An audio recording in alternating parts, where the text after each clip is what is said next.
Hello and welcome to another Tinto Talks, but a little bit different this time. We have gone through the main Tinto Talks, we've gone through the 4 feedback Tinto Talks, and now Johan is taking a break from the forums to work on other things, and instead we are getting essentially extra Tinto flavors. We are getting Tinto flavors based on the international organizations in the game, and we are starting off with the Holy Roman Empire, one of the main main organizations that you'll be interacting with if you are in Germany.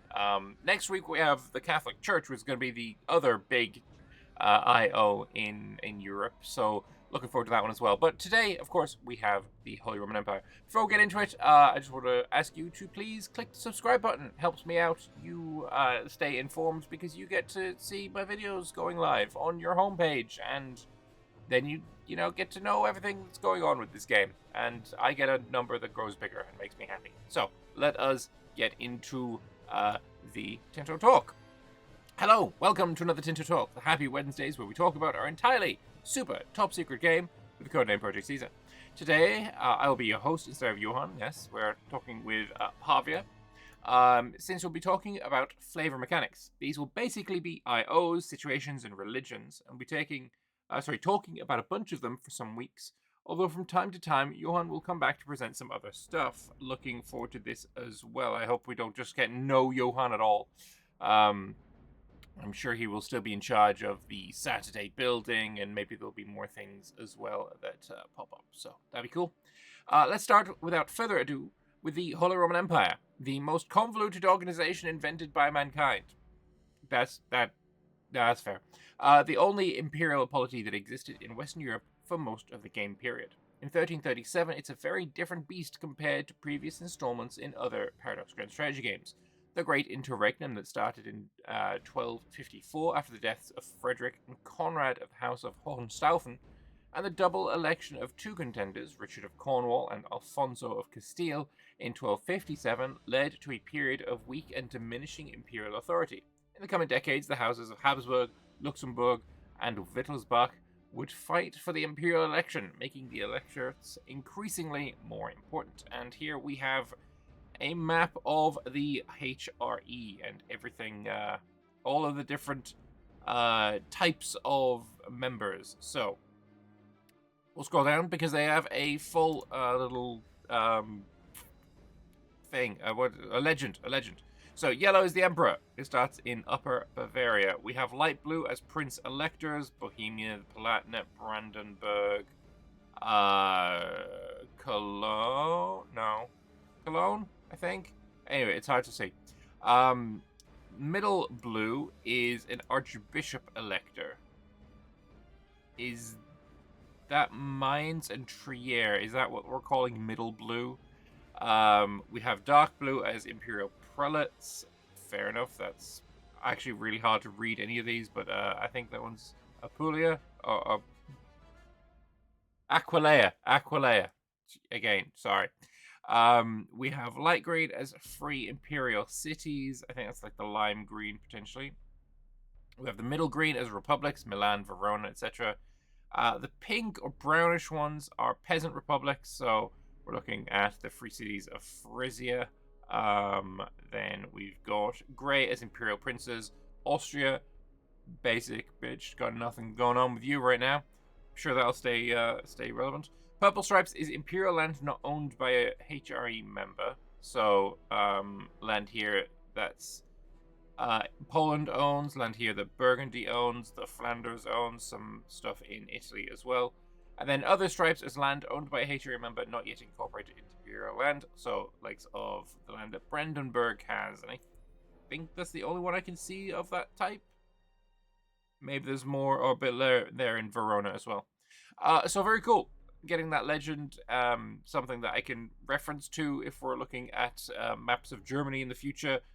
Very, very useful. And I'm sure it'll come as second nature by the time we get our hands on the game and are playing it. But yeah, very cool.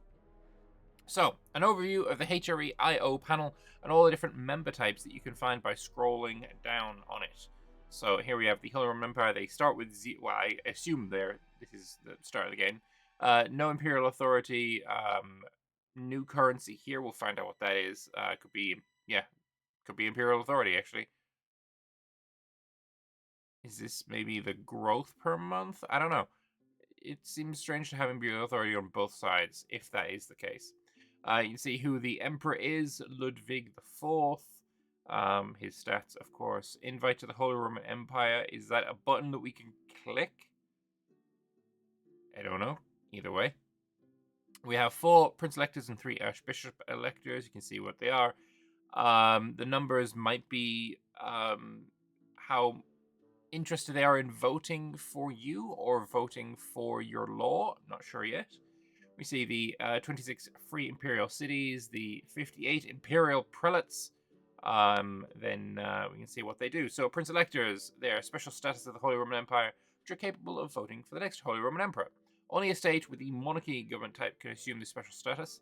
And the Archbishop Electors, similar, but it's theocracy that can. Only theocracies can do that. Makes sense. Free imperial cities. If you are one of these, you get burger estate satisfaction, equilibrium, extra bit of monthly development, production efficiency, and you don't want to be anyone's subject. They are minuscule political entities which are based around a single populous city. Protected by the Holy Roman Empire, these cities serve as an administrative hubs within the Holy Roman Empire. Being a free city in EU4 was incredibly powerful because you got, I think, 20% dev cost reduction. And we're one of the strongest early developers in the game. Very easy to develop Renaissance, for example, if you're a free imperial city. But you lost the status as soon as you grew any provinces, so you expanded via the vassals. Is this? It doesn't feel as strong as that, but maybe that's fine. But just to kind of show the difference between them. Right. So it's 26 of those. We have imperial prelates. They are theocracies that are not archbishop electors. We also have one single imperial peasant republic, that being a free state of Frisia, or Frisian freedom, I think they're called. It can assume the special status of Imperial Peasant Republic. So, a sub-panel that shows all of the members, and yeah, there's a scroll bar because there's a lot. 329 members of the HRE is actually so wild, but very cool. Loving that. And you can see all the different flags, and yeah, which one's your favorite? Do you like yellow? I feel like there's a lot of yellow in here. But yeah, very cool. The HRE comes with a bunch of mechanics and features which you can easily grasp in the IO's tooltip. So we see here the following policies that are in effect: Catholicism and only imperial religion. The IO is getting max imperial electors, max archbishop electors, forbidden and justified wars. Good to know. The leader is getting some diplo capacity, great power score. They can sign alliances, guarantee support rebels, intervene in wars, enforce peaces, and threaten wars. And being a member will provide you the fact that you cannot become an empire, a kingdom, or a duchy. I wonder if this is going to be different if you are an elector. Can you become a kingdom at that point? Hopefully. The glory of the ancient Roman Empire lives in the memory of all in Europe. True. King Charles the Great Carling was crowned Roman Emperor, but was not until the coronation of Emperor Otto the Great Luidolfinger that the current Holy Roman Empire was born, once again recovering the ambitions of a revived and unified European empire. So, HRE, international organization, we've got... we're just scrolling down now. It enables the accumulation of manpower in the international organization. And the accumulation of gold. It has a parliament, so the IO itself has a parliament. That's cool. It's relevant for dynastic power. We'll learn what that is in a moment, and can invite new members. And then there are a lot of members. Very cool indeed. So let's start with the most important base feature, the imperial authority, which is the currency used by the Holy Roman Emperor to enact imperial laws. There are a few sources to either add or subtract imperial authority. So we have, if you have imperial peace, the amount of princes you have, the number of free cities you have, Locations owned by non-HRE members outside Germany. Locations owned by non-HRE members in Germany. So relatively similar to what you'll expect if you have played EU4. You want to be removing these sources of negatives. You want to be keeping your people at peace and seeing where you go from there. Imperial laws create different effects that impact the members of the HRA. At the start, there are only 2 available. So we have Imperial Religion and Electorate Religious Law. However, Golden Bull is there as well. You may notice that there is a character, fundamental laws, with only one possible policy, the Golden Bull. This was the single most important law approved in the HRE, becoming its base political constitution up until its dissolution after being enacted in 1356. I think it was actually the Christmas Day, 1356, and that is why I say Christmas Day, but countries have different versions of that. The 25th of December, in 1356, and which is why that is the date that Mayo and taxes starts on that date, and also why a lot of people, including myself, were expecting 1356 as the date for the start of the game, going way, way back before we knew it was 1337. In Project Caesar, the Emperor has a very high incentive to pass this as soon as possible, as it unlocks additional laws and actions. So, the Golden Bull, it's the decree of the Holy Roman Empire which defines, fixates, and creates the constitutional structure of the empire, especially the Electoral College. Laws and imperial reforms build on the Golden Bull. From what I understand, and I'm no imperial German historian here, from what I understand, the Golden Bull kind of just made into law the kind of de facto practices that were already in place. So the defined electors and that kind of way.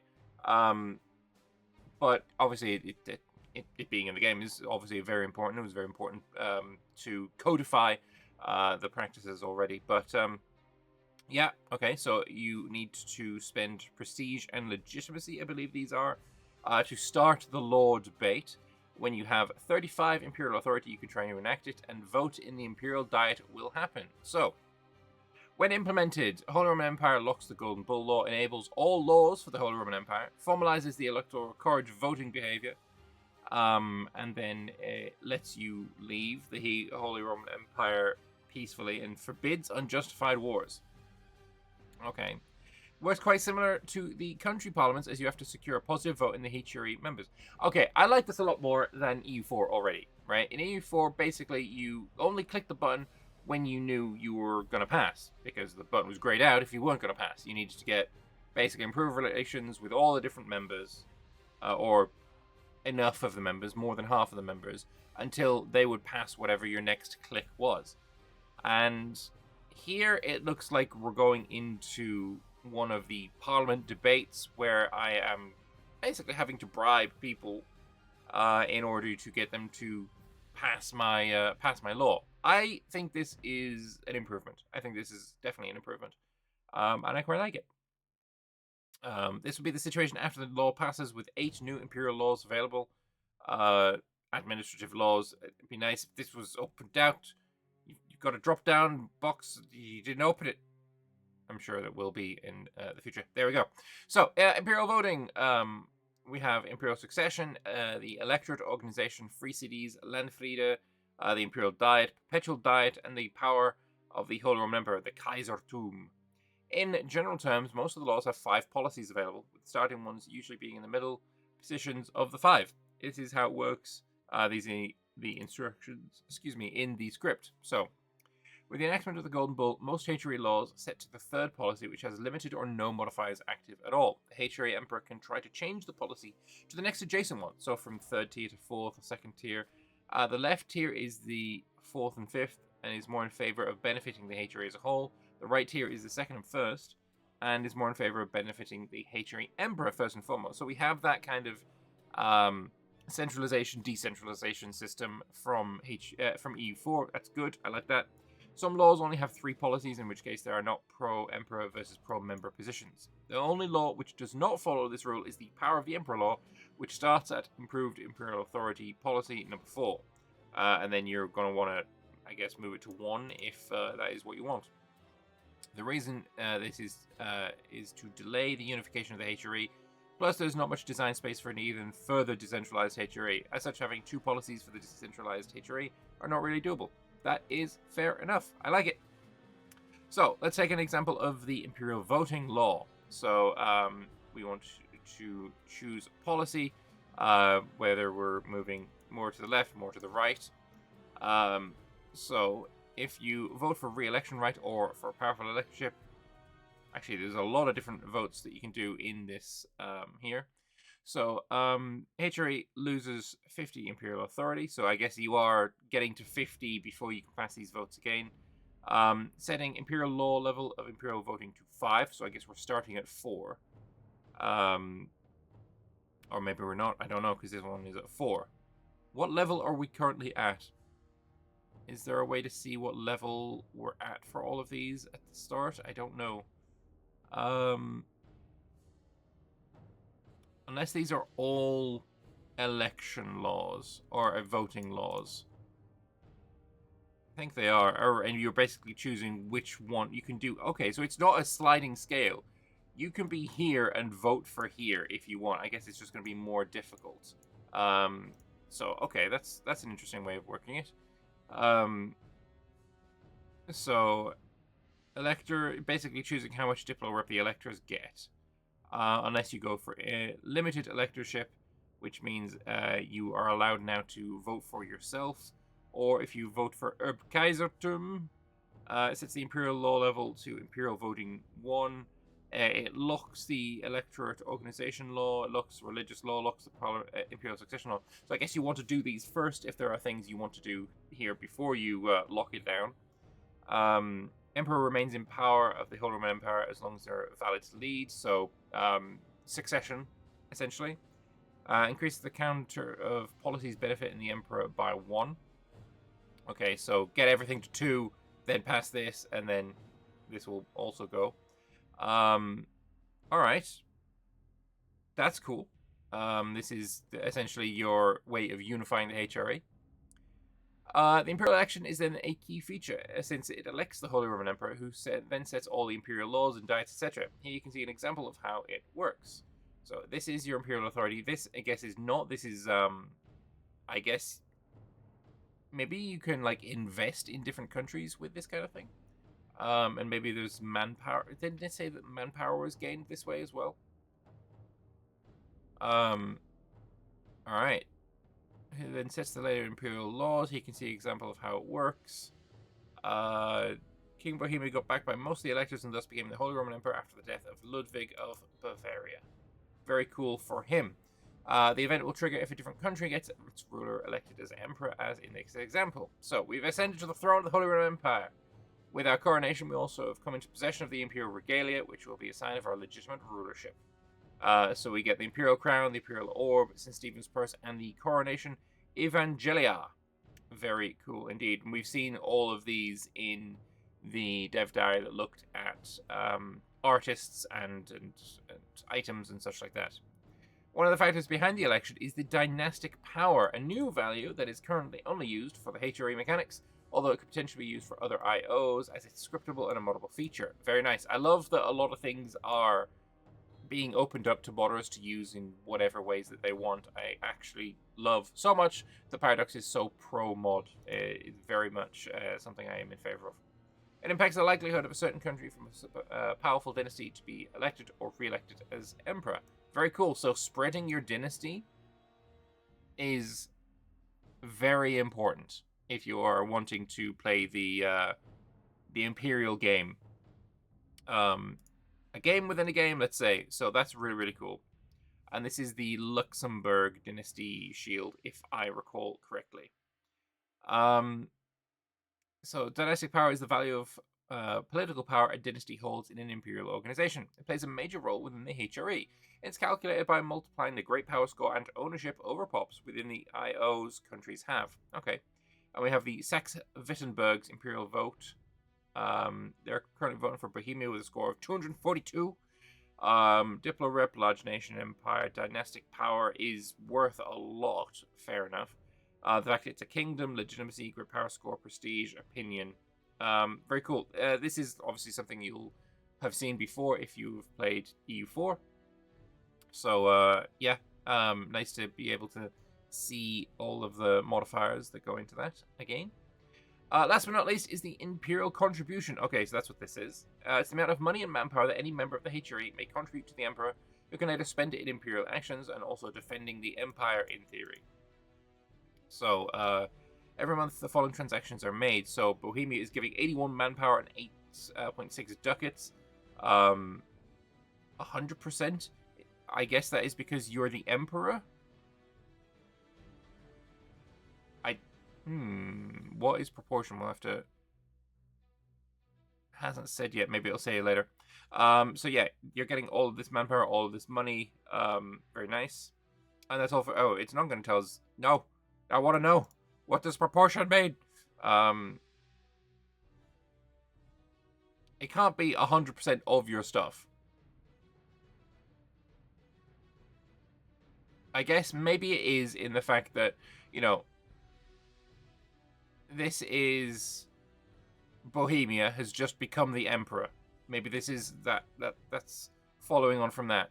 So this is the amount of money and manpower that the Emperor is receiving from the HRE, and you might as well get 100% of your own stuff. That actually would make sense. And then you can see how much everyone else is paying. I wonder if there are laws to increase this amount, because that would be kind of cool. Either way, that is all for today. Next week, we'll be looking at the Catholic Church I.O., which is also going to be very, very interesting. I like that Dev Diary. Very cool. What are my thoughts? I really want to play in the HRE. I think I've said this before a few times, but I think one of my first games to actually play, try and learn the mechanics, try and get my teeth into the game properly is going to be something like a Milan or a Florence. Bohemia is going to be up there as well with one of the ones that I want to play. Probably Bohemia into Holy Roman Emperor into, Holy Roman Empire might be a fun campaign, but I do think I'm going to be spending a lot of time in the HRE. I think it's a very interesting region to play in. Italy or Germany is either way is going to be very interesting. So I think that's going to be the case for a lot of people spending a lot of time in this IO. We'll get to know all of the mechanics. We'll get to know all of the ways in which we can break it, and become very, very powerful, I hope. Anyway, thank you all very much for watching. I hope you guys have enjoyed this video. If you have, click the subscribe button, click the like button, click the send button after you write yourself a comment telling me about anything that you so wish. Thank you very much for watching, and I'll see you on Friday for the Tinto flavor of... I forgot where we're going. But we're going to get another Tinto flavor, and I'm sure it's going to be an interesting one. So I will see you then. Bye-bye.